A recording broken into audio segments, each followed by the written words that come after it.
In the rolling, verdant hills of the Shire, where the hobbits lived in peace and simple comfort, there stirred a tale of unexpected bravery and battle. It was in the year TA 2747, a time when the memory of danger seemed as distant as the farthest stars. But shadows loomed beyond the borders of the Shire, and a threat was brewing that would test the courage of even the bravest of hobbits. Among these hobbits lived Bandobras Took, known to his friends and kin as Bullroarer. Tall for a hobbit, Bandobras was a figure of unusual strength and vigor, with a hearty laugh and a keen eye for adventure. His spirit was as large as his stature, and his tales of exploits were the subject of many a conversation at the Green Dragon Inn. The peace of the Shire was shattered when a band of goblins, emboldened and vicious, spilled out from the misty mountains.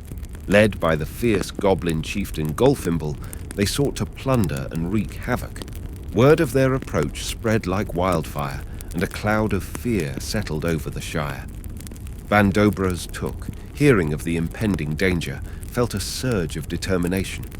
He knew the hobbits were not warriors, but the Shire was his home, and he would not see it fall to ruin. Gathering a band of willing hobbits, he set out to meet the threat head-on, a move that surprised many but inspired a flicker of hope. The hobbits, armed with what they could muster, farming tools, kitchen utensils, and a few old swords, formed a motley militia under Bandobras' leadership.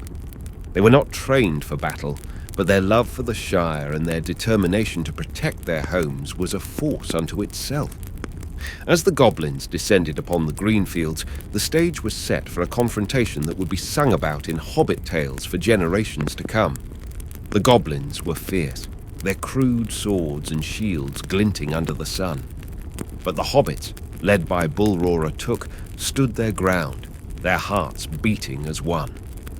Bandobras, mounted on a sturdy pony, rode ahead of his kin, a sight to behold. With a large wooden club he found in his toolshed the day before, clasped in his hands, he was a whirlwind of fury and courage. The battle commenced with a clash of steel and cries of valor. The hobbits fought bravely, their lack of training compensated by their sheer determination. Bandobras was everywhere, rallying his kin, striking down goblins with strength that belied his size. His voice boomed across the fields, urging the hobbits to stand firm, to fight for their land and each other. As the battle raged on the Greenfields, the fate of the Shire seemed to hang in the balance. The goblins, with their crude weapons and harsh cries, surged forward, a wave of malice and destruction. But the hobbits, led by Bandobras Took, stood defiant, their courage bolstered by the sight of their towering leader.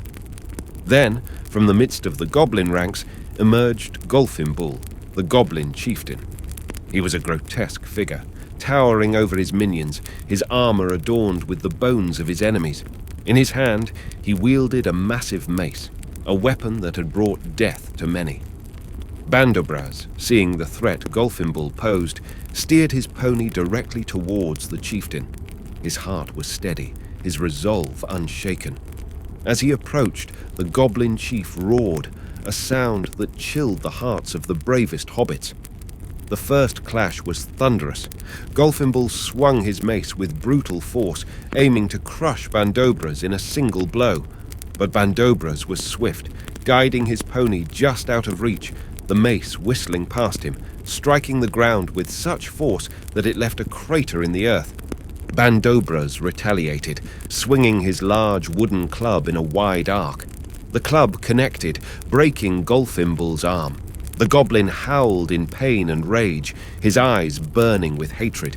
He lunged again, more ferociously, forcing Bandobras to weave and dodge with incredible agility.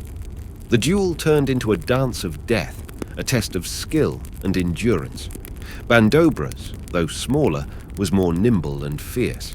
Golfimbul, though hurt, was relentless, his strength monstrous.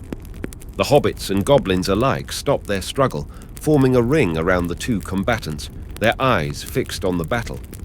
With each exchange, Bandobras learned his opponent's rhythm, predicting his movements. He struck swiftly, each blow precise, aiming to weaken the goblin chieftain. Golfimbul, enraged by the pain and the defiance of his smaller opponent, became reckless, his swings more wild and desperate. Then, in a moment of clarity amidst the chaos, Bandobras saw his chance. As Golfimbul raised his mace for a mighty blow, Bandobras charged. He ducked under the thrust and then gathered up a mighty swing, one that would be the talk of legends in years to come. Bandobras swung his wooden club so hard he knocked Golfimbul's head right from his shoulders. The goblin's head flew through the air for 100 yards, landing in a distant rabbit hole, while his body crumpled to the ground, lifeless. It is said that this is how the game of golf was invented. A stunned silence fell over the battlefield. Then, as realization dawned, a cheer erupted from the hobbits. The goblins, seeing their leader defeated, were seized with panic. They turned and fled, their invasion thwarted, their spirit broken. Bandobras stood tall, his chest heaving, his club broken in two after striking the goblin chieftain. He had saved the Shire, his bravery turning the tide of the battle. The hobbits rallied around him, their cheers filling the air, hailing him as a hero, the savior of their beloved homeland. The Battle of Greenfields was over, and Bandobras Bullroarer Took's legend was born. His duel with Golfimbul would be recounted for generations, a testament to the courage that even the smallest can muster in the face of overwhelming darkness.